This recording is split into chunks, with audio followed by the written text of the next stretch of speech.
ठीक है, दोनों रिएक्शन कौन सी रिएक्शन है? Alcoholic QH and heat, alcoholic QH and heat. और दोनों में फिशर प्रोजेक्शन है, दोनों में दो दो कायरल सेंटर है, एक कायरल सेंटर में H है और एक में Cl है, वही दोनों निकलेंगे बेटा, बोलो। हाँ सर। और H और Cl इसमें भी दोनों वही निकलेंगे। तो कभी भी इस तरीके की सिचुएशन हो तो कैसे प्रोसीड करना है, मैं आपको बिल्कुल सिंपल तरीका बताता हूँ। इस फिशर प्रोजेक्शन का आप बनाना न्यूमान प्रोजेक्शन। न्यूमान प्रोजेक्शन क्या होगा, देखो जरा।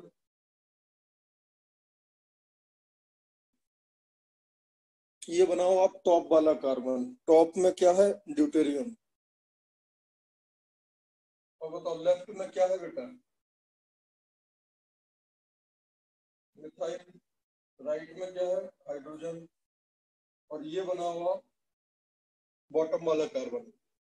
अब बताओ ड्यूटेरियम के सामने क्या है? ड्यूटेरियम। H के सामने क्या है? Cl। CH3 के सामने क्या है? CH3। ये बेटा इस तरीके का एक्टिविटी कर लोगे, यहाँ तक कोई तकलीफ? बोलो बेटा। नहीं सर। अब देखो, अल्कोहलिक क्यूएच निकालेगा किसको? H और Cl को। और H और Cl कैसे चाहिए? एंटी पेरिप्लेनर। इसको फिक्स रखो, इसको फिक्स रखा अपन ने। और ये वाला जो कार्बन है इसको घुमाया, और कितना घुमाया मैंने? 180 डिग्री, सो दैट H और Cl अपोजिट हो जाए। यहाँ Cl तो यहाँ क्या पहुंच जाएगा? CH3। तो यहाँ क्या पहुंच जाएगा? ये भी। ये समझ आया 180 क्यों रोटेट करा? हाँ सर। हाँ सर। क्लियर है? Yes, अब sir. अगर इसका अल्कोहलिक क्यूएच इसमें डालेंगे तो ये H और ये Cl निकल जाएगा। जब ये H और Cl निकल जाएगा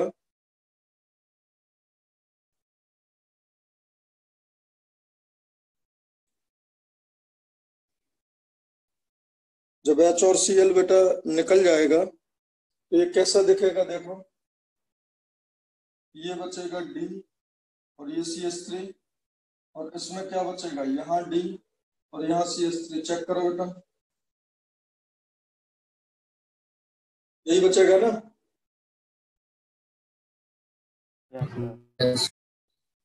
अब और बीच में क्या आ जाएगा? Carbon carbon bond. इसको मैं कैसे लिख सकता हूँ? देखो, ये अगर D है तो इसके अपोजिट D, और ये अगर CH3 है तो इसके opposite CH3। So this will be your major product. तो बात समझ आ गई सबको? Yes, sir. Similarly, what we can do for another compound, देखो इस कंपाउंड को देखो,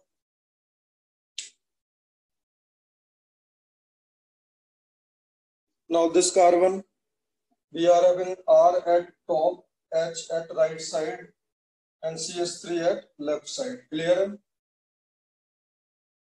And R के सामने R, H के सामने CH3 and CH3 के सामने Cl। अब बताओ बेटा कितना रोटेट करना पड़ेगा सो दैट ये E2 मैकेनिज्म शो कर दे? 0 डिग्री। कितना रोटेट नहीं करना पड़ेगा ना सर वो। अरे अभी अपोजिट 60 डिग्रीज सर, 60 डिग्रीज। अभी तो एंगल 120 है। अच्छा 60 यस सर, 60 डिग्री। 60 रोटेट करना पड़ेगा ना। तो R H CH3, ये R पहुंच जाएगा यहाँ, ये CH3 पहुंच जाएगा यहाँ, और ये Cl पहुंच जाएगा यहाँ। चेक कर लो बेटा, अपना पर्पज क्या है? बोलो। अपना Cl पर्पज को है एच और एंटी सी को एंटी पेरिप्लेनर करवाना है। एंटी पेरिप्लेनर। क्लियर। अल्कोहलिक KOH और हीट, ये दोनों निकाल दो। यहाँ क्या बचा R, यहाँ क्या बचा CH3, और यहाँ क्या बचा R के सामने CH3, और CH3 के सामने क्या बचा R। यही होगा बेटा। इसको क्या लिख सकता हूं, कार्बन कार्बन डबल बॉन्ड। अब देखो R, अब R के सामने क्या है CH3, CH3 के सामने क्या है R। ये कैसा एल्कीन आ गया सिस, ये कैसा आया था ट्रांस। क्या कर लोगे इस टाइप के सारे क्वेश्चन। सर एक डाउट था, फर्स्ट जो रिएक्शन है उसमें सिस एल्कीन कितना परसेंट बनेगा? क्या, सर जो फर्स्ट रिएक्शन था उसमें सिस वाला कितना परसेंट बनेगा? अब ये परसेंटेज नहीं है, मेजर प्रोडक्ट ये होगा। परसेंटेज बेटा सब्स्टिट्यूट पे वेरी करेगा ना, वो अपन कैसे याद कर सकते हैं। नहीं मतलब trans will be more than cis, वैसे पूछा था। हाँ trans will be more than cis ना, मैं हाँ, ट्रांस विल बी मोर वैसे देन पूछा। 6। Yes sir. ठीक है ना। Yes sir. चलो अब एक दो क्वेश्चन खुद से ट्राई करो।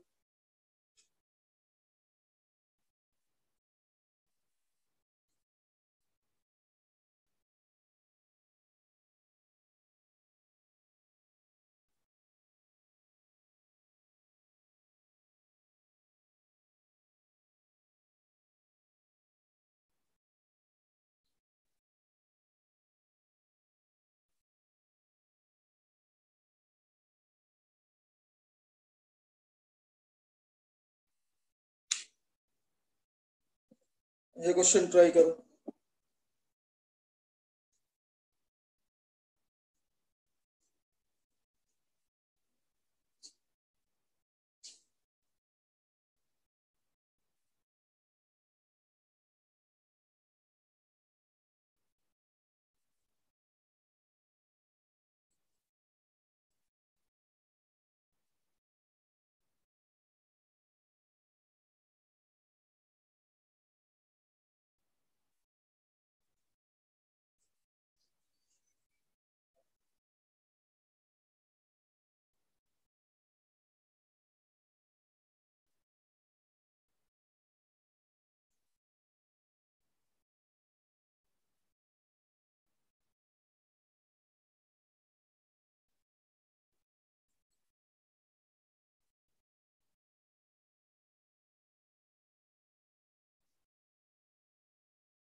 हो गया बेटा।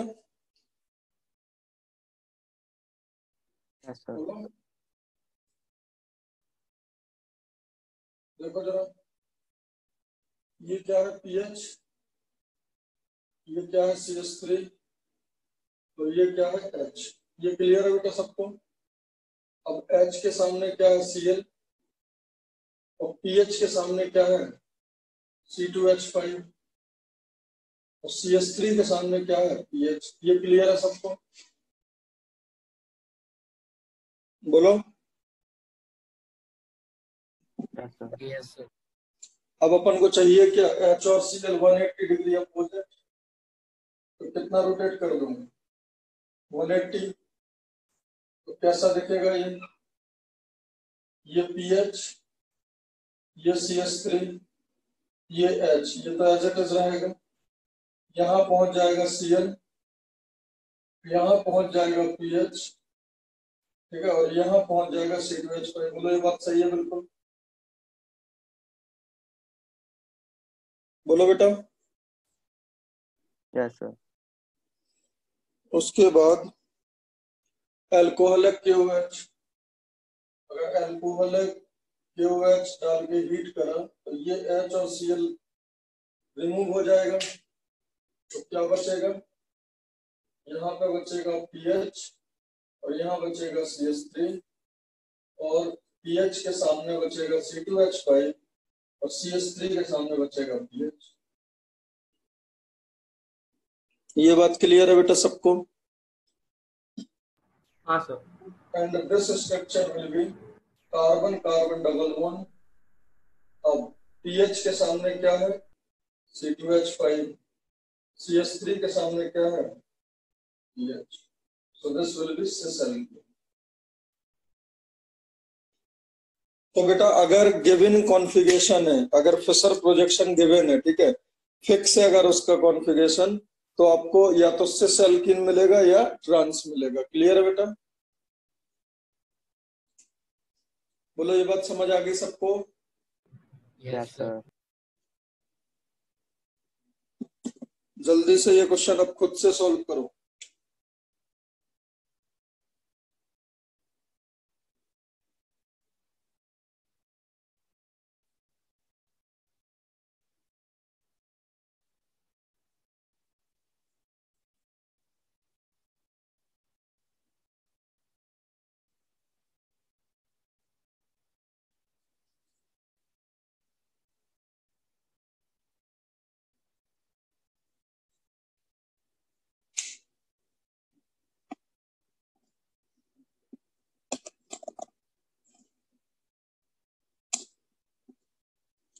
देखो क्या क्वेश्चन है, ये हाइड्रोजन, ये Cl, ये pH, ये C3H7, ये CH3, ये C2H5, एल्कोहलिक KOH और हीट।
देखो बेटा, इस टाइप से दिया है ना, तो इसको ऐसे सीधा कर लो।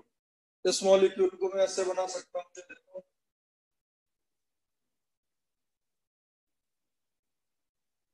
ऐसे,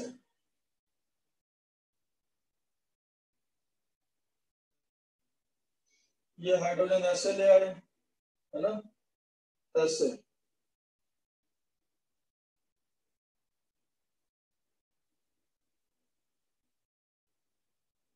चेक करो, ये लिख सकता हूँ क्या? अरे जस्ट मॉलिक्यूल को ऐसे करके ऐसे घुमा दिया, यस सर।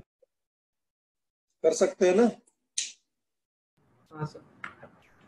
उसके बाद इसका फिशर प्रोजेक्शन क्या बना सकता हूँ, H, pH, C3H7, H के सामने क्या है, H के, अब आपको H के सामने क्या है, Cl, pH के सामने क्या है, CH3, C3H7 के सामने क्या है, C2H5। ये कर सकता हूँ बेटा? बोलो। हाँ sir.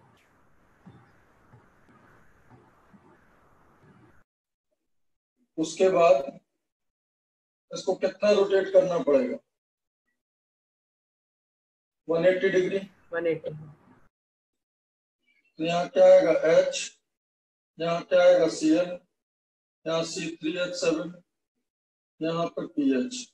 This will be fixed. अब C2H5 will move to opposite to C3H7 and CS3 will be opposite to CS3.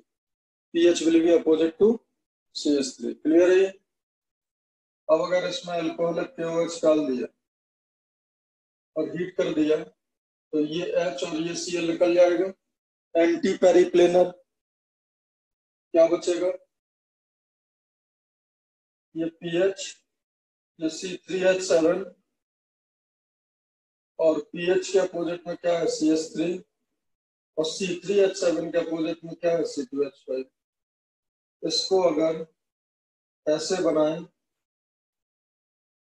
तो pH के अपोजिट में CS3 और C3H7 के अपोजिट में C2H. This will be your final answer. तो समझ गए? बोलो. Yes sir. कोई तकलीफ किसी को? किसी कोई डाउट हो तो पूछ लो. बहुत आसान है बट बहुत इंपॉर्टेंट है.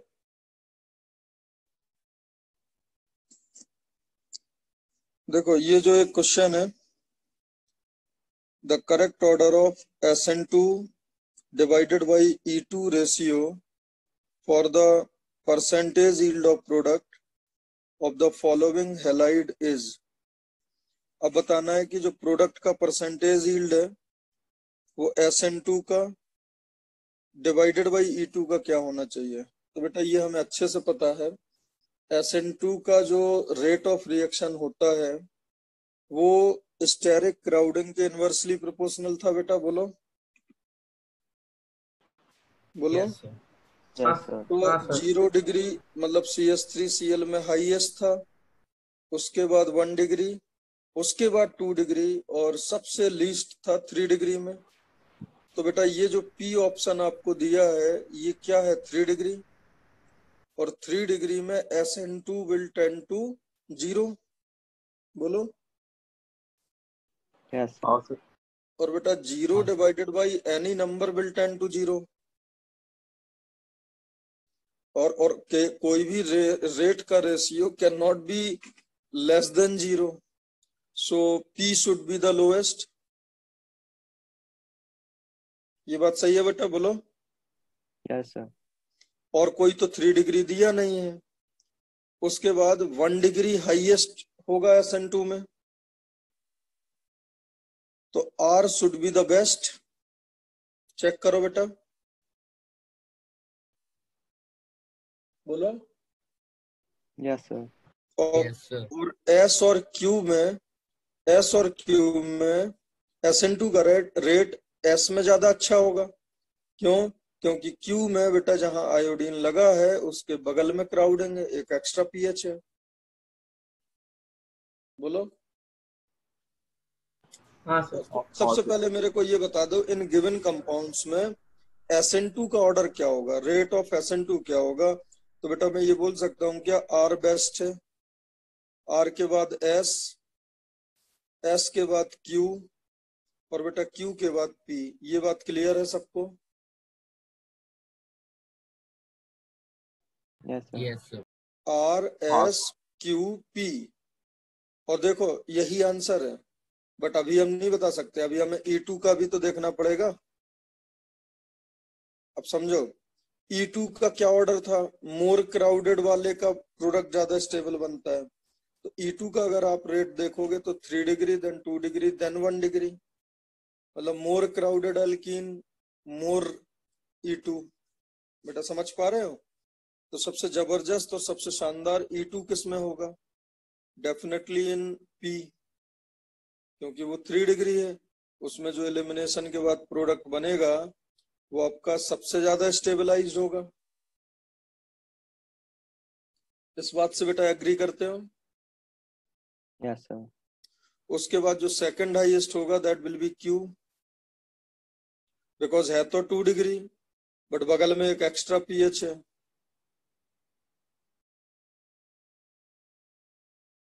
समझ गए? Yes, तो sir. जो पाई बॉन्ड बनेगा that will be extra stabilized. और इनफैक्ट मैं आपको बताऊं, P और Q में जो E2 का प्रोडक्ट बनेगा वो सेम ही होगा, मेजर प्रोडक्ट। चेक कर लो आप ये बात चेक कर लो जरा। P और Q में जो मेजर प्रोडक्ट होगा E2 का वो सेम होगा। हाँ सर।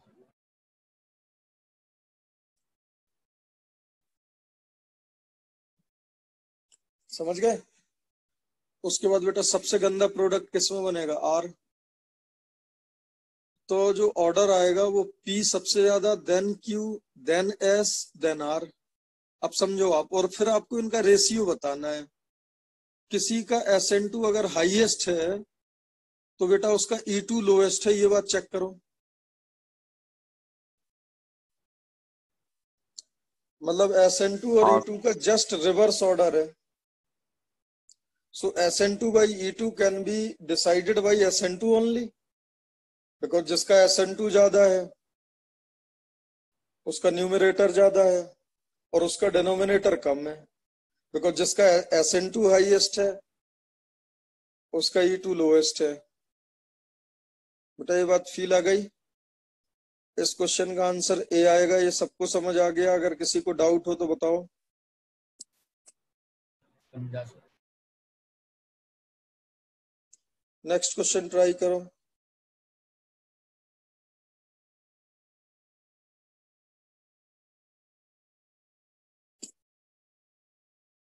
देखो बेटा जो क्वेश्चन नंबर 10 है उसमें 5 मेंबर्ड रिंग है, ठीक है, और Cl और CH3 सेम साइड है। ये देख पा रहे हो?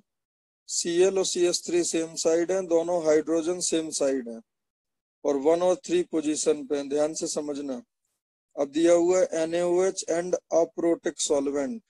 तो बेटा NaOH स्ट्रॉन्ग न्यूक्लियोफाइल है, एक एनोइनिक न्यूक्लियोफाइल है, और अप्रोटिक सॉल्वेंट है, तो इसमें SN2 होगा। बोलो बेटा, हीट वगैरह का कोई साइन नहीं है ना, और E2 का कोई रिएजेंट नहीं है। नॉर्मली बेटा 2 डिग्री अल्किल हैलाइड है ये। 2 डिग्री अल्किल हैलाइड में अगर हीट वगैरह का साइन नहीं दिया है ना, तो फिर आप क्या सोचोगे? आप सोचोगे SN1 या SN2 के बारे में। बट यहाँ पोलर अप्रोटिक सॉल्वेंट है, स्ट्रॉन्ग न्यूक्लियोफाइल है, 2 डिग्री है, तो फिर SN2 ही होगा। बोलो बेटा, इस बात से आप एग्री करते हो? Yes, sir. तो अब बताओ, जो Cl डाउनवर्ड है उसको कहाँ से अटैक करके निकाला जाएगा? अपवर्ड से अटैक करके निकाला जाएगा। तो जो Cl नीचे है वो निकल जाएगा और ऊपर से अटैक करेगा OH। तो जो बनने वाला कंपाउंड है वो क्या होगा? उसमें CH3 और OH सेम स्ट्रक्चर होगा, क्योंकि SN2 में कोई रीअरेंजमेंट नहीं होता है। उसमें CH3 और OH बेटा अपोजिट होगा। ये एग्री करते हो आप लोग? Yes, sir. उसमें CH3 और OH अपोजिट होगा। उसके बाद बेटा डाला इसमें PbR3। PbR3 अल्कोहल के साथ SN2 मैकेनिज्म देता था, ये बात बताई थी मैंने।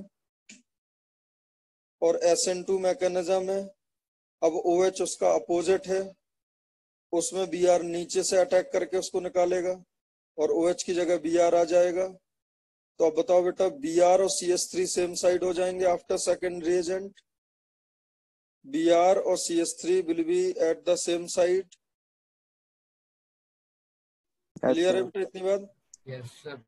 Br और CH3 will be at same side। उसके बाद डाला KOH and DMSO। DMSO again polar aprotic solvent, again strong nucleophile, again SN2। अब क्या होगा? Br और CH3 सेम साइड था, लेकिन अब जब OH आएगा तो Br और CH3 क्या हो जाएंगे? Opposite side. तो OH और CH3 अपोजिट साइड हो गया। उसके बाद अगला रिएजेंट डाला बेटा COCl2। तो OH की जगह आएगा Cl, बट जब COCl2 अकेला होता है तो रिएक्शन होती है SNI रिटेंशन। तो अब क्या होगा? इसमें अपोजिट था क्या? OH और CH3, तो अभी Cl और CH3 भी अपोजिट होगा। तो बताओ वो ओरिजिनल स्ट्रक्चर में Cl और CH3 क्या है, सेम साइड, और प्रोडक्ट में Cl और CH3 क्या है, अपोजिट साइड। तो बेटा वो दोनों क्या हो जाएंगे, ज्योमेट्रिकल आइसोमर। ये बात समझ आ गई। जो अभी रिएक्टेंट बना है वो सिस है, बिकॉज दोनों हाइड्रोजन सेम साइड है, और जो प्रोडक्ट आएगा उसमें हाइड्रोजन दोनों अपोजिट साइड हो जाएंगे। क्यों? क्योंकि CH3 और Cl अपोजिट साइड है, तो वो हो जाएगा ट्रांस। तो सिस और ट्रांस ज्योमेट्रिकल आइसोमर। एक बार हैंड रेज करो, कितने लोग को समझ आ गया ये?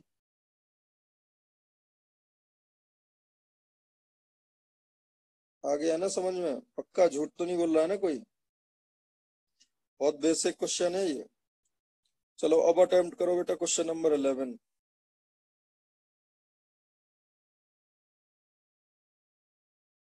तुमको कोई डाउट है क्या प्रणव? No sir. बेटा नेक्स्ट क्वेश्चन अटेम्प्ट करो।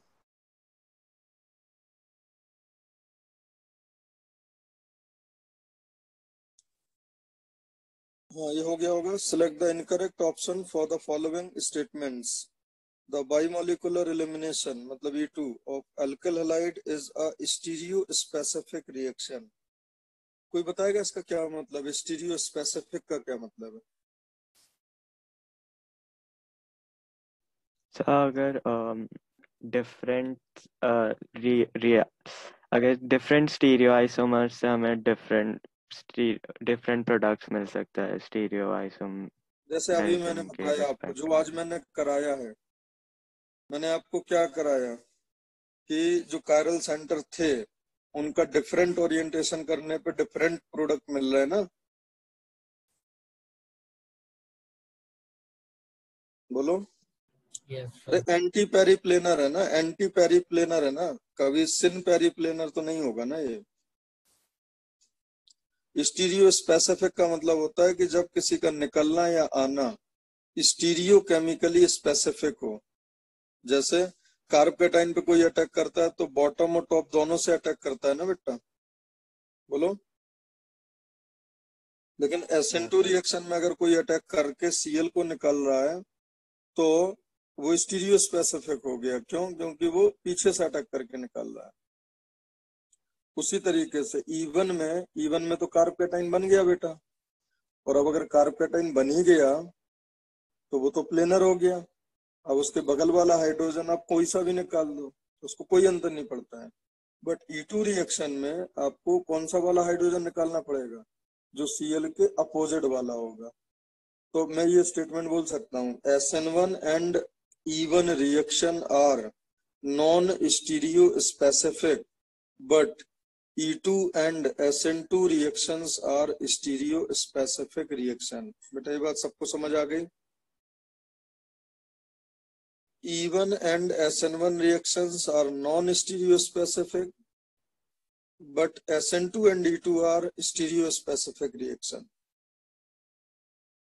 In SN2 reaction there is a in SN2 reaction there is a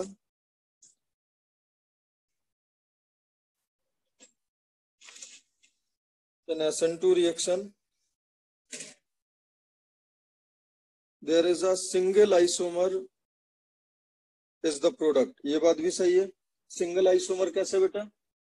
अगर आपने D लिया तो D का L ही मिलेगा, L लिया तो D मिलेगा, अपोजिट ही मिलेगा ना, इन्वर्टेड ही मिलेगा। बेटा ये बात समझ आ गई? Yes yes sir. Sir. A और B स्टेटमेंट दोनों करेक्ट हैं। सी देखो, alcohol dehydrate in strongly basic medium by E1 mechanism. यार स्ट्रॉन्गली बेसिक मीडियम में तो E2 होगा ना। हाँ sir. Yes sir E2।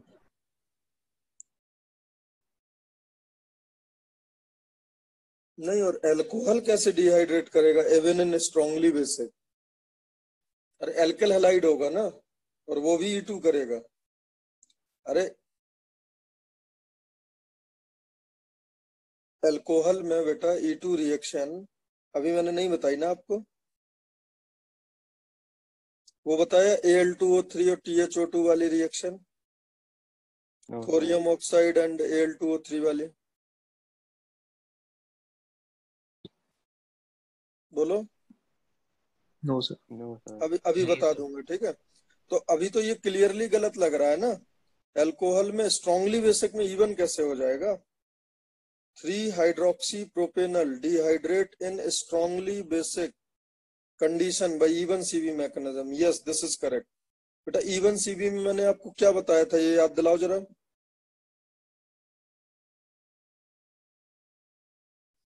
Even CV में मैंने आपको कितना बताया है, ये याद दिलाओ एक बार। इवन सीवी मैंने पढ़ा दिया आप लोग को? नहीं सर। नहीं सर, पढ़ाया नहीं। अच्छा, अभी नहीं पढ़ा है ना? नहीं सर। No sir. चलो एक काम, क्वेश्चन नंबर 11 अपन थोड़ी देर बात करेंगे। 12 कर लो एक बार। 12 में वो बताया था कि NR3 प्लस SR2 प्लस अगर होंगे तो E2 में कौन सा प्रोडक्ट ज्यादा बनेगा? Yes, sir. यस। तो बस ये हो जाएगा। 12 कर लो बेटा एक बार, 12 करो एक बार। सबसे पहले ये समझ लो, E one CB reaction,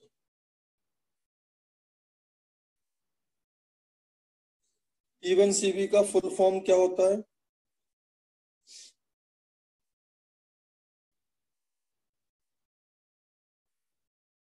unimolecular elimination reaction with conjugate base.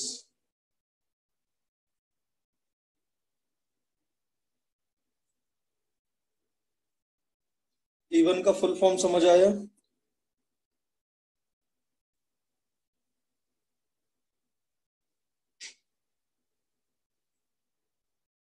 Unimolecular elimination reaction with conjugate base, ठीक है। अब देखो जरा, CH3 CH CH3 CH और यहाँ X और CH3, ठीक है। ध्यान से समझना बेटा, हमने डाला अल्कोहलिक KOH और हीट, मतलब सेम रिएजेंट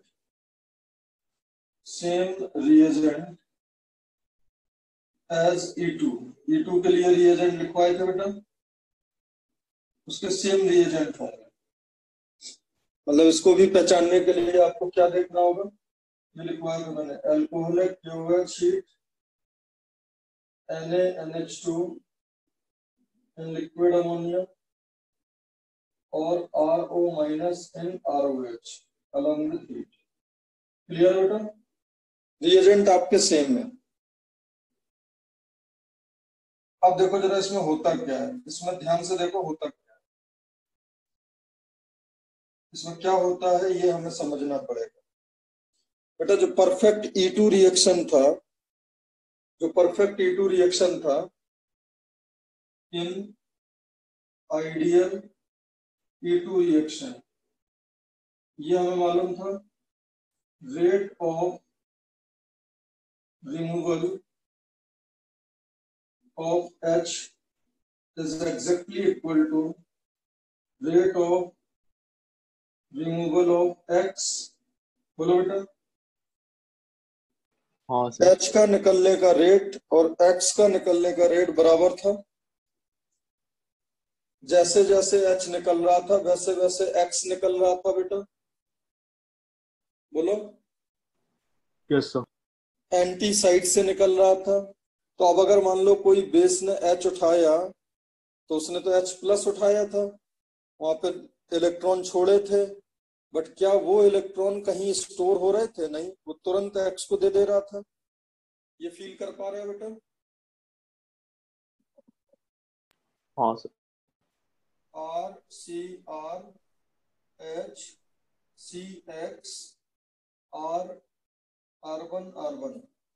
अब कोई अगर स्ट्रॉन्ग बेस आएगा तो वो इसके साथ बॉन्डिंग करा था, because this is alpha, this is beta hydrogen, और इसी को निकाल के ही मोस्ट स्टेबल प्रोडक्ट बनेगा। और E2 में वही कंडीशन होती थी।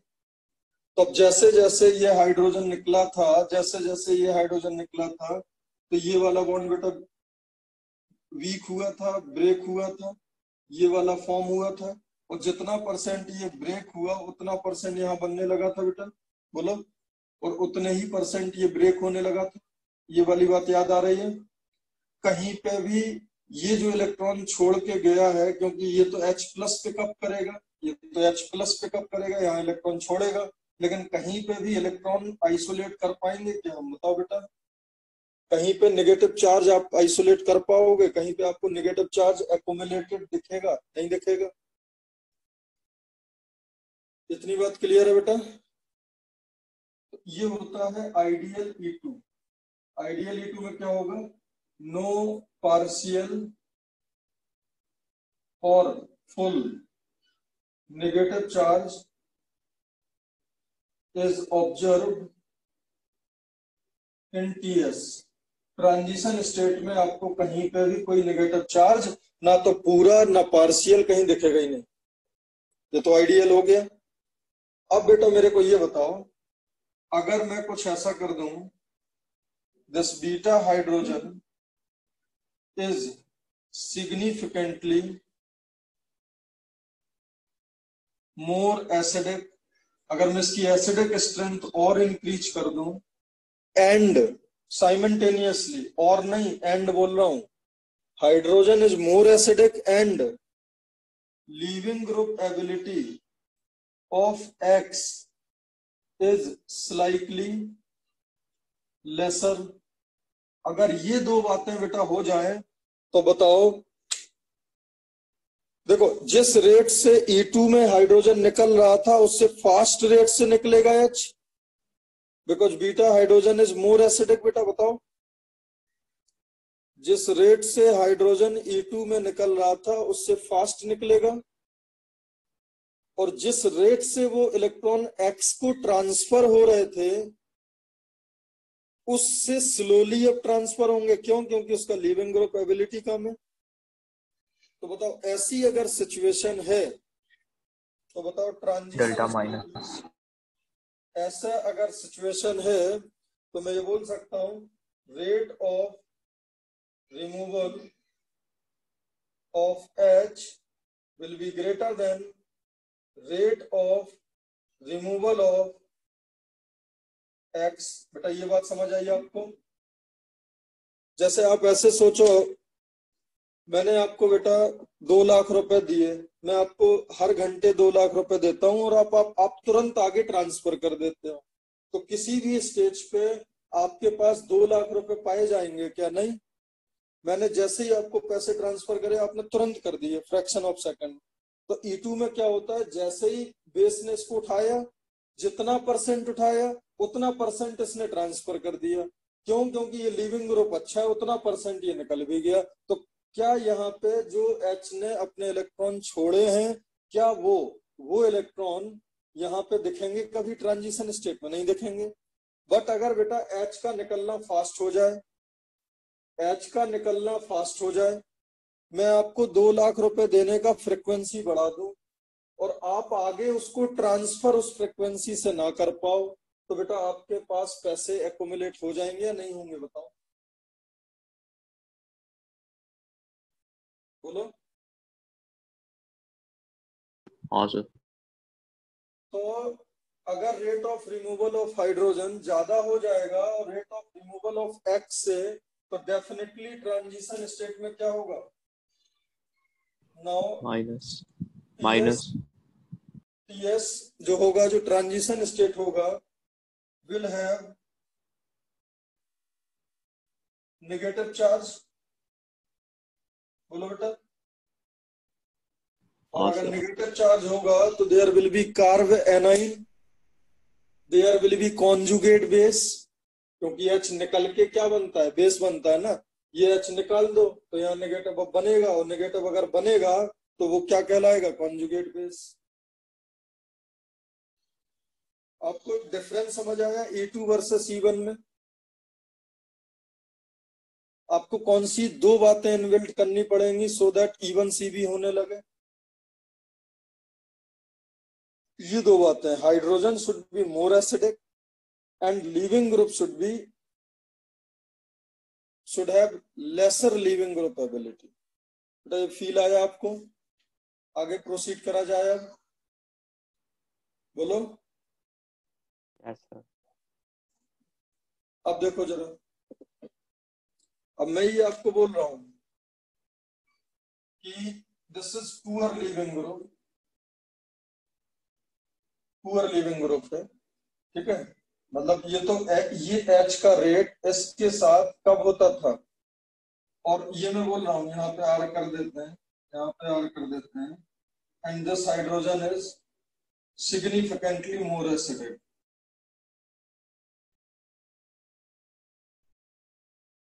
अगर बेटा ये दोनों कंडीशन हो गई, ये दोनों कंडीशन देखने का मैं सिंगल लाइनर बताऊंगा अभी आपको।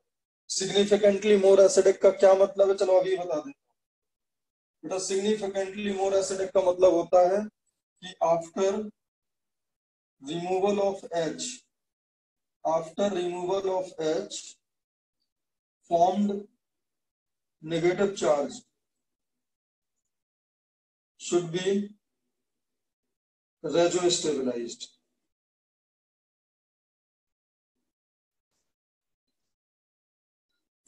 बेटा ये बात क्लियर है? हाइड्रोजन कौन सा सिग्निफिकेंटली मोर एसिडिक होगा? जिसमें H निकाला, नेगेटिव चार्ज बना, वो रेजो-स्टेबलाइज हो जाए, उसको बोलूंगा मैं सिग्निफिकेंटली मोर एसिडिक। और बेटा पुअर लीविंग ग्रुप किसको बोलूंगा? पुअर लिविंग ग्रुप में इनको बोलूंगा FOH CN NR3 प्लस, ठीक है, SR2 प्लस। एक्चुअली में जो स्ट्रॉन्ग बेस होते हैं निकलने के बाद, अब आप खुद सोचो OH निकलने के बाद क्या बनाता है? OH minus. OH निकलने के बाद क्या होगा? OH माइनस स्ट्रॉन्ग बेस है, साइनाइड माइनस स्ट्रॉन्ग बेस है, NR3 स्ट्रॉन्ग बेस है, SR2 स्ट्रॉन्ग बेस है, F माइनस वो भी बढ़िया बेस है। ये आपके जिनका बेसिक स्ट्रेंथ क्या होगा? बेसिक स्ट्रेंथ सिग्निफिकेंट होगा। अब आप बोलोगे सर क्लोराइड ब्रोमाइड आयोडाइड, तो मैं बोलूंगा क्लोराइड ब्रोमाइड आयोडाइड में तो बेटा जो बेसिक स्ट्रेंथ है वो 0 थी। बेटा समझ गए? तो any anion with having some basic strength, ClBrI में तो यार बेसिक स्ट्रेंथ ही 0 होती है ना, ये चीज बताया था ना मैंने आपको। Yes sir. ठीक है, तो अब और मैं बिल्कुल आपको क्लियर कर दूं, लीविंग ग्रुप ऐसा होना चाहिए जो can act as a base in solution में वो बेस की तरह काम कर पाए। तो अब देखो, ऑल एक्सेप्ट Cl माइनस को बेटा कोई बेस का काम करना नहीं आता, ये अपन बात कर चुके हैं। Kb और Cl माइनस स्टैंडिंग टू 0 बताया था बेटा। और स्ट्रॉन्गर लीविंग ग्रुप, अब इनसे अगर कोई अच्छे लीविंग ग्रुप है, वो जब ये बेस का काम नहीं कर पा रहे हैं तो इनसे अच्छे लीविंग ग्रुप कहां पे कर पाएंगे? क्लियर है बेटा ये बात? तो ये लीविंग ग्रुप का कहानी हो गया। And hydrogen significantly more acidic कब होगा? ये after removal H plus formed negative charge should be reso stabilised. बेटा अगर ये दोनों कंडीशन एक साथ है ना तो इवन CV से कोई नहीं रोक सकता है। अब सुनो, कई बार बेटा क्या होता है, ये अकेली कंडीशन होती है, समझना ध्यान से समझना। अब बात में बहुत इंपॉर्टेंट आपको बात बता रहा हूँ। मान लो ये हाइड्रोजन तो वैसे ही है, देसी है जैसा था, ये दोनों CH3 सिर्फ ये कंडीशन है, तो फिर पता बेटा क्या होता है, ये चीज मैं आपको बता देता हूँ कि ये रिएक्शन तो E2 होगा, बट उसमें कैरेक्टर कौन सा डेवलप हो जाएगा? E1C। मतलब देखो हाइड्रोजन का निकलने का रेट वही है, इनफैक्ट इनका -I ज्यादा होता है, तो इसका रेट हल्का सा बढ़ता है, ठीक है, बट वो E1CV नहीं हो पाता है, वो E2 ही होगा, but it will have some E1CV character. तो आपको याद होगा, मैंने आपको शायद ये बताया था लास्ट क्लास में, देखो बेटा CH3 CHF CH2 CH3 बेटा ये बताया था, एल्कोहलिक KOH और हीट, इनफैक्ट FO या NR3 हो या नो या SR2 हो। बेटा मेजर प्रोडक्ट क्या बना था इसमें, मैंने बताया था ना, इसमें यहाँ ये वाला β1 निकलेगा या β2 निकलेगा, बीटा 2। मैंने बताया था β2 वहां से हाइड्रोजन निकालना जहां पे नेगेटिव चार्ज ज्यादा स्टेबल हो। अब फील आ रहा है क्यों नेगेटिव चार्ज, बिकॉज बेटा इनका लीविंग ग्रुप एबिलिटी क्या है, लीविंग ग्रुप एबिलिटी इनका क्या हो गया कम, और इनका -I क्या है स्ट्रॉन्गर, और अगर बेटा -I स्ट्रॉन्गर है तो now beta hydrogen will be more acidic, but बहुत ज्यादा एसिडिक नहीं होंगे, बट हल्का सा तो बढ़ जाएगा। हाइड्रोजन का एसिडिक स्ट्रेंथ बढ़ रहा है, लीविंग ग्रुप थोड़ा कमजोर हो रहा है, तो बताओ ट्रांजिशन स्टेट में नेगेटिव चार्ज दिखने लगेगा या नहीं। बट वो इतना नहीं दिखेगा कि इसको हम इवन CV बोल रहे हैं। इवन CV में कब बोलूंगा, जब ये भी कंडीशन हो प्लस यहाँ पे भी रेजोनेंस हो, हाइड्रोजन में भी क्या हो रेजोनेंस। इसका जो मेजर प्रोडक्ट आएगा वो ये आएगा।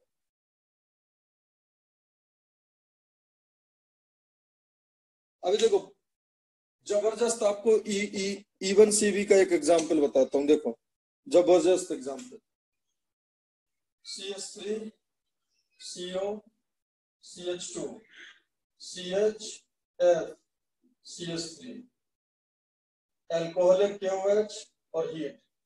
सबसे पहले बताओ रिएजेंट देख के क्या चमकेगा हमें, रिएजेंट देख के एल्कोहलिक KOH और हीट देख के हमें क्या याद आएगा, E2, और E2 का ही कंडीशन होता है E one CV। There is no difference in E2 and E one CV। जब बेटा दोनों का रेट निकलने का, H के निकलने का और X के निकलने का रेट बराबर होगा तो E2 होगा, और जब H थोड़ा फास्ट निकलने लगेगा, X थोड़ा स्लोली निकलेगा तो इवन CV होगा। So basically the conditions are same. Clear है। अब बताओ बेटा ordinary nucleophile ordinary leaving group है या थोड़ा सा बेकार लिविंग ग्रुप, लिविंग ग्रुप थोड़ा सा बेकार हो गया ना बेटा, अरे बताओ भाई। Yes sir. Yes sir. ठीक है, उसके बाद ये अल्फा है, ये बीटा है, ये बीटा है। अगर लिविंग ग्रुप बेकार हो जाता है तो बताओ प्रोडक्ट किस हिसाब से बनता था, according to stability of negative charge. हाँ सर। तो बताओ we will remove H from β1 और β2। 2 बीटा 2 2 से निकालेंगे, क्यों, क्योंकि बनने वाला नेगेटिव चार्ज CO पे डिलोकलाइज हो जाएगा। So now your product will be, देखो CH3 CO CH double bond CH CH3। अब बताओ इसका मैकेनिज्म क्या होगा, इवन CV। क्यों बेटा, क्योंकि अगर दोनों कंडीशन है, हाइड्रोजन देखो ज्यादा एसिडिक हो गया, हाइड्रोजन ज्यादा एसिडिक है या नहीं है, बोलो भाई। Yes sir. Yes sir. Leaving group कमजोर है या नहीं है। Yes sir. Yes sir. अगर दोनों कंडीशन साइमल्टेनियसली है तब तो कोई रोक ही नहीं सकता इवन CV को। अब समझो एक बहुत ही हल्का सा डिफरेंस होता है बेटा E2 और इवन CV में। आप समझो बेटा, अगर नेगेटिव चार्ज वहां फुल बन जाए, समझो ध्यान से, अगर नेगेटिव चार्ज वहां फुल बन जाए तो इवन CV, और अगर नेगेटिव चार्ज वहां 0 हो तो E2। Now there can be a series of reactions जो इवन CV के तरफ क्लोज होंगी, there can be a series of reactions जो E2 के क्लोज होंगी जिनमें पार्शियल नेगेटिव चार्ज है। अब बेटा ध्यान से समझना, मैंने आपको क्या बोला, अगर दोनों चीजें हो जाएं, यहां फुल नेगेटिव चार्ज बनेगा। फुल नेगेटिव चार्ज बनने की क्या कंडीशन है बताओ, hydrogen Acidic hydrogen weak living group. More acidic, hydrogen should be significantly more acidic and leaving group should have lesser leaving group ability। अगर ये दो बात है, मैं बता रहा हूँ कंप्लीट नेगेटिव चार्ज आप बनाओ पहले स्टेप के बाद, कंप्लीट नेगेटिव चार्ज बनाओ, आपको डरने की जरूरत नहीं।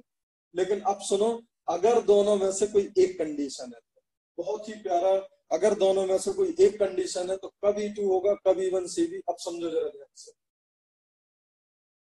ध्यान से समझना बेटा, मैं आपको अपने एक्सपीरियंस से ये चीज बता रहा हूँ, ये सब आपको कहीं लिखा नहीं मिलेगा, ये चीज याद रखना। देखो अब बेटा मैं क्या बोल रहा हूँ कि ये दोनों मिथाइल है, ये दोनों क्या है, मिथाइल है, and this hydrogen is ordinary. ये दोनों मिथाइल है, हाइड्रोजन इज ऑर्डिनरी, ठीक है। यहाँ पे मैंने ले लिया है पुअर लीविंग ग्रुप, ये सब। तो बताओ कौन सी रिएक्शन होगी? डेफिनेटली सुनो पहले तो, डेफिनेटली यहाँ पे नेगेटिव चार्ज तो बनेगा।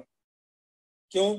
क्योंकि this is poor leaving group as compare to ClBr I, and इनका -I भी ज्यादा है। बट इसमें वो चीज नहीं हो पा रही है कि ये निकलने के बाद समझ रहे रेजोनेंस करे, वो सब इसको स्टेबलाइजेशन नहीं मिल रहा है। तो उतना जबरदस्त नेगेटिव चार्ज तो यहाँ नहीं एक्युमुलेट हो पाएगा, यहाँ पे एक्युमुलेट होगा बट कम होगा। ये बात एग्री करते हो आप? बोलो। Yes, हाँ sir. सर। अब इसका मैकेनिज्म होगा बेटा E2, बट उसमें कौन सा कैरेक्टर होगा? E one CV।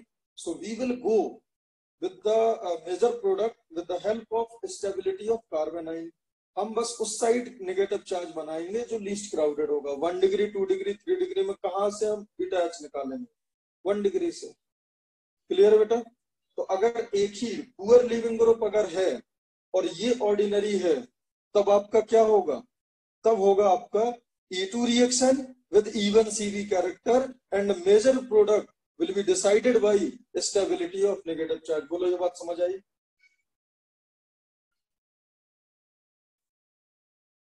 बताओ भाई ये चीज समझ आई?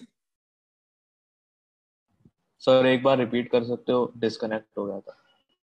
मैं ये बोल रहा हूं if leaving group is poor and this hydrogen is ordinary, then definitely यहाँ पे नेगेटिव चार्ज एक्युमुलेट होगा।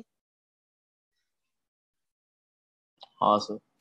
If leaving group is poor and hydrogen Yes, is sir. ordinary, then definitely वहाँ नेगेटिव चार्ज आएगा, but full Yes, sir. Negative charge नहीं आएगा, क्योंकि full आने के लिए मैंने बताया दोनों कंडीशन इनहेंस होनी चाहिए। लीविंग ग्रुप की लीविंग एबिलिटी भी पुअर होनी चाहिए और हाइड्रोजन का रेजोनेंस होना चाहिए।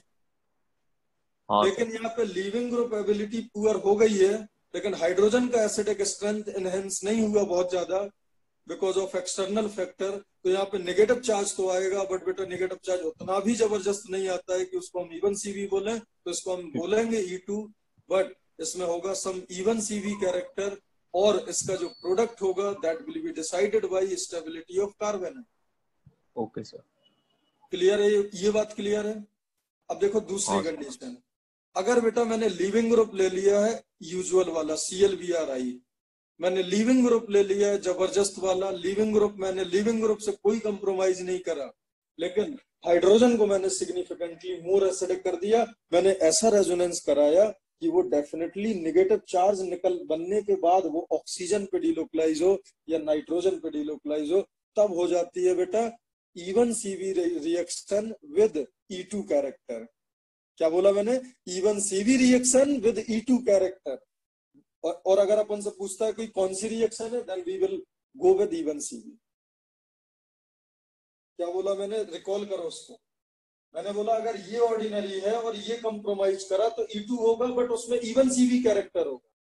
ये नॉर्मल है और इसको मैंने एसिडिक करा, इसको मैंने अच्छा एसिडिक करा, नेगेटिव चार्ज बढ़िया सुंदर ऑक्सीजन पे डिलोकलाइज हो रहा है, तब क्या होगा? तब इसमें इसको बोलेंगे हम even CV reaction with E2 character, but the majority of the reaction will be govern by even CV। अरे बताओ भाई समझ आया? हाँ सर। क्लियर है? और इसमें जो सिग्निफिकेंटली हाइड्रोजन है, ठीक है, जब दोनों कंडीशन है बेटा, तो फिर डिलोकलाइजेशन कहीं भी हो चलेगा, इवन CV ही होगा। बट अगर एक ही कंडीशन है यहाँ, तो ये मेक श्योर करना कि उसका डिलोकलाइजेशन ऑक्सीजन पे हो। एक बार प्रणो रिपीट करो जरा सारे पॉइंट। हाँ सर। सर अगर एसिडिक स्ट्रॉन्ग एसिडिक हाइड्रोजन है और पुअर लिविंग ग्रुप है तो फॉर श्योर इवन CV होगा। सुनो, स्ट्रॉन्ग एसिडिक बोलना बेटा गलत है, सिग्निफिकेंटली मोर एसिडिक। हाँ sir, significantly more acidic hydrogen और पुअर लिविंग ग्रुप रहा तो फॉर श्योर इवन CV होगा। और अगर और या एंड, हाँ दोनों साथ साथ हुए तो हाँ एंड ना। हाँ हाँ। और अगर पुअर लिविंग ग्रुप हुआ, अगर पुअर लिविंग ग्रुप हुआ और सिग्निफिकेंटली मोर एसिडिक हाइड्रोजन हुआ तो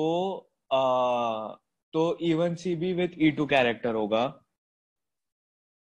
नहीं, अगर अच्छा लिविंग ग्रुप हुआ और सिग्निफिकेंटली मोर एसिडिक हाइड्रोजन हुआ तो even CB with E2 character होगा, और उल्टा एक हुआ। चीज और ऐड करनी पड़ेगी इस केस में सिग्निफिकेंटली मोर एसिडिक हाइड्रोजन का मतलब है उसका डीलोकलाइजेशन किस पर? ऑक्सीजन या NH के साथ। Yes yes, perfect. और सर अदरवाइज रहा तो फिर E2 with even CB character. Correct. अब सुनो, एक सवाल सुनना ध्यान से। यहाँ पे पुअर लिविंग ग्रुप है, यहाँ पे क्या है? Poor leaving group. और ये जो H निकल रहा है उसका डीलोकलाइजेशन हो रहा है कार्बन पे, not an oxygen and nitrogen. Carbon पे हो रहा है, मतलब फिनाइल रिंग पे हो रहा है। अब बताओ क्या होगा, इवन सीवी या E2? लिविंग ग्रुप खराब है ना leaving group is poor sir. E one CB. Correct, perfect, very good. उसके बाद बताओ।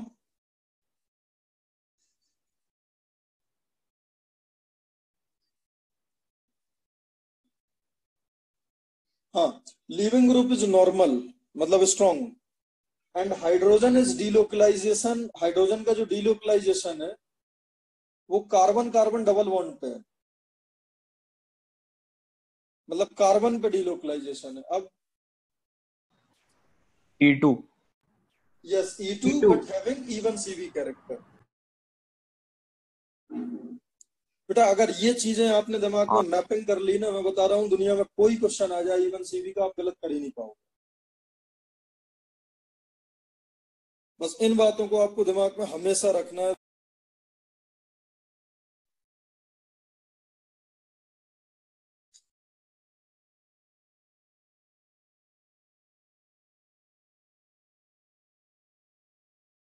देखो बेटा, इवन सीवी में अब इवन सीवी रिएक्शन में अगर आप देखोगे तो क्या होगा, देखो। अगर ये गिवन है कि this mechanism is E one CB, ठीक है, तो बताओ पहले स्टेप में अल्कोहलिक KOH और स्ट्रॉन्ग बेस क्या करेगा?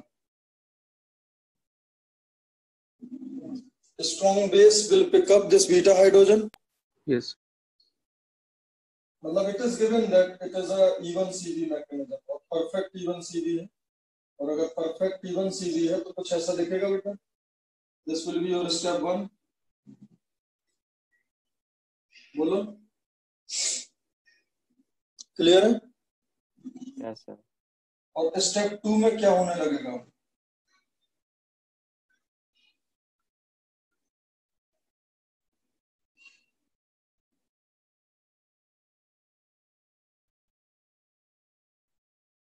ये इसको निकाल देगा, है ना?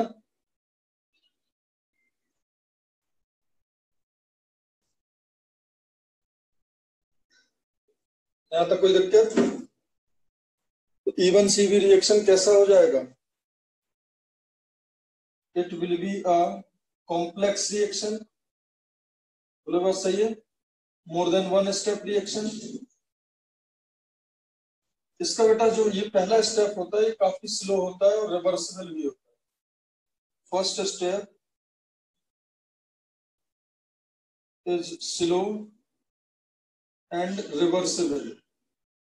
याद रखना, ये बहुत स्लो होता है, काफी रिवर्सिबल होता है। यहां तक कोई तकलीफ?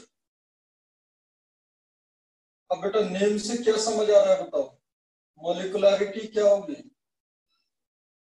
1 नेम में ही है ना, यूनिमोलिकुलर। एक्चुअली बेटा molecularity is decided by RDS।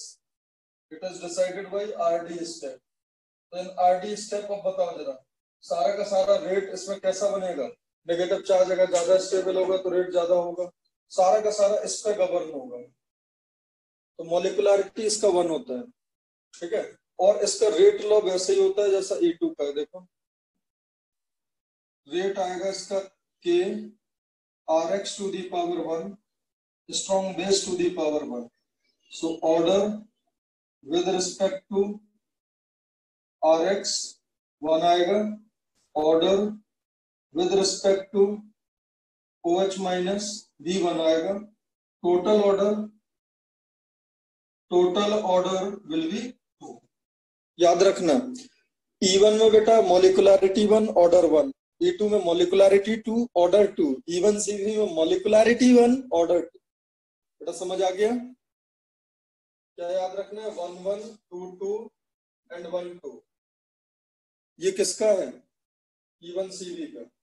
ये किसका है? E2 का. ये किसका है? E1. ये क्या है? मोलिकुलरिटी. और ये क्या है? ऑर्डर. चमक गया? अरे बताओ भाई. Yes sir. अब देखो जरा, rate of E1CV is directly proportional to rate of E1CV is directly proportional to stability of बेटा कार्बोनाइल. अब बताओ नेगेटिव चार्ज कब स्टेबल होगा? प्रेजेंस ऑफ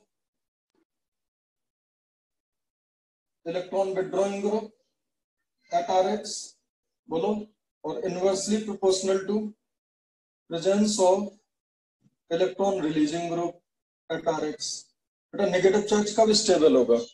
जब नेगेटिव चार्ज कम होगा. मान लो नेगेटिव चार्ज रखा है कहीं और आपने इलेक्ट्रॉन रिलीजिंग ग्रुप लगा दिया तो नेगेटिव और बढ़ गया, अनस्टेबल हो गया. ये बात समझ आ गई? बोलो. Yes sir. हाँ sir.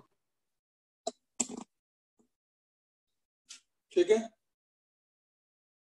And major product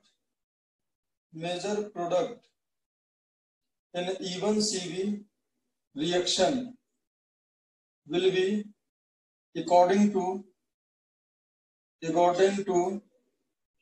more stable carbonyl, है ना. बाकी strong base is compulsory. Strong base is compulsory. मतलब बेस तो सेम एज E2. अच्छा, एक बहुत इंपॉर्टेंट बात होता है, एक बेटा इसमें बहुत ही ज्यादा इंपॉर्टेंट बात है, वो समझो क्या है. क्योंकि यहाँ पे क्या है, negative charge carb A9 is form. समझना ध्यान से. इन फर्स्ट स्टेप में बेटा कार्ब एनाइन फॉर्म हुआ है, बोलो. And first step is reversible. ठीक है. So D exchange is observed if OD minus D2O is taken. बेटा समझो ध्यान से समझना. अगर आपने मान लो सिर्फ हाइड्रोजन वाला ही सॉल्वेंट लिया है तो नेगेटिव चार्ज बेटा दोबारा हाइड्रोजन ले लेगा, तब तो रिएक्टेंट ही बनेगा, तब तो कोई नया प्रोडक्ट बना नहीं. बट अगर ड्यूटेरेटेड अगर आपने सॉल्वेंट लिया है तो that negative charge can pick up deuterium from this solvent और वहां पे आपको ड्यूटेरियम एक्सचेंज ऑब्जर्व होता है. So this is the only evidence. आप ऐसे सोचो बेटा कैसे पता चलेगा? वो रिएक्शन थोड़ा ना बोलता है कि भाई मैं नेगेटिव चार्ज बनाने के बाद में मैं निकला था, ऐसा थोड़ी ना चमकेगा. तो डी एक्सचेंज जो होता है उससे, जैसे E2 रिएक्शन है, आप सोचो बेटा अगर E2 रिएक्शन है, चाहे आप OH माइनस और H2O में कराओ, चाहे आप OD माइनस एंड D2O में कराओ, H का निकलने का रेट X का निकलने का रेट बराबर है. कहीं कोई नेगेटिव चार्ज बन ही नहीं रहा है. तो क्या वो नेगेटिव चार्ज ड्यूटेरियम, अगर सॉल्वेंट आपने ड्यूटेरियम लिया हो चाहे हाइड्रोजन लिया हो, तो क्या उससे हाइड्रोजन और ड्यूटेरियम पिकअप कर पाएगा? नहीं कर पाएगा. क्यों? क्योंकि वहां नेगेटिव चार्ज है ही नहीं. बट आपको ये कैसे पता चलेगा कि E1CV में नेगेटिव चार्ज बना? E1CV में नेगेटिव चार्ज बना आपको कैसे पता चलेगा? आपको पता चलेगा कि आप उसको ड्यूटेरेटेड सॉल्वेंट में डाल दो. फिर क्या होता है, सबस्ट्रेट, कुछ सबस्ट्रेट आपको ऐसे मिलते हैं जिसमें ड्यूटेरियम पाया गया. ड्यूटेरियम अगर पाया गया तो बेटा ड्यूटेरियम कैसे आएगा? ड्यूटेरियम का मतलब यहाँ पे वाटर ड्यूटेरेटेड वाटर है, तो यहाँ पे ड्यूटेरियम है मतलब D+ है, D+ अगर है तो इसका मतलब इससे उसने स्नेच करा होगा हाइड्रोजन ड्यूटेरियम। तो ये एक ऐसा एविडेंस होता है जो आपको ये बताता है कि वहां पे नेगेटिव चार्ज बना है। बेटा E1C रिएक्शन में ये बात आपको समझ आई? बोलो। अगर आपसे पूछा जाए E1 में D एक्सचेंज होगा, E1 में D एक्सचेंज होगा बेटा, बोलो। E1 में D एक्सचेंज होगा क्या? अरे E1 में D एक्सचेंज क्यों होगा? नेगेटिव चार्ज बन ही नहीं रहा है। E2 में D एक्सचेंज, E1CB में D एक्सचेंज। ये बात सब लोग समझ गए? सर डी को पिक कौन कर रहा है? नेगेटिव चार्ज जो बन रहा है, जो ये नेगेटिव चार्ज बन रहा है बेटा, ये रिवर्सिबल स्टेप सिखाया है ना। ये बेटा आगे जाएगा तो सेकंड स्टेप होगा और पीछे भी तो जाएंगे कुछ मॉलिक्यूल, तो ये नेगेटिव चार्ज अब सॉल्वेंट से क्या पिकअप करेगा अगर वहां पे ड्यूटेरेटेड है तो? हाँ तो सर जो ओरिजिनल कंपाउंड है उसमें H के जगह D मिलेगा ना? हाँ, इसकी जगह D मिल जाएगा, इस H की जगह D भी आ जाएंगे ना वहां। हाँ सर। यार किसी भी रिएक्शन में बेटा प्रोडक्ट क्या होते हैं अदर देन रिएक्टेंट, हाँ तो वो एक प्रोडक्ट होगा ना। बट बेटा ये बात हमेशा याद रखना कि ड्यूटेरेटेड प्रोडक्ट और E1CB का प्रोडक्ट ये ज्यादा बनेगा या यहाँ D लग के ज्यादा बनेगा, वो अपन कंपेयर नहीं कर सकते। बेटा इतनी बात समझ गए? Yes sir.